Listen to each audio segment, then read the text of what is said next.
চক্র ছাড়াই রক্তপাত হওয়া কিংবা অস্বাভাবিক পিরিয়ড হওয়া কিংবা পেটে বা তলপেটে ব্যথা হওয়া, এই লক্ষণগুলোর মধ্যে এক বা একাধিক লক্ষণ যদি আপনার বা আপনার ফ্যামিলির মধ্যে কারোর থেকে থাকে, তাহলে যাক সার্ভাইকাল ক্যান্সার কি।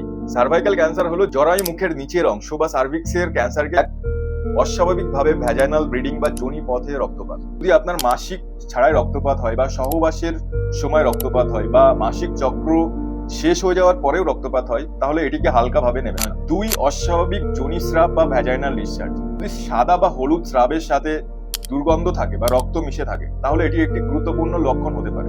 3, তলপেটে ব্যথা বা পেলভিক রিজিয়নে ব্যথা। নিয়মিত তলপেটে ব্যথা, বিশেষ করে সহবাসের সময় ব্যথা, তাহলে এটি একটি গুরুত্বপূর্ণ সিমটম বা লক্ষণ হতে পারে। 4, যদি সহবাসের সময় অস্বস্তি বা ব্যথা অনুভূতি হয়, তাহলে এটিকে অবহেলা করবেন না, অবশ্যই ডক্টরের পরামর্শ নিন। 5, প্রস্রাব বা পায়খানার সমস্যা। রোগটা যদি একটু বাড়ে, তাহলে দেখা যেতে পারে প্রস্রাবের জ্বালা বা রক্ত পড়া এবং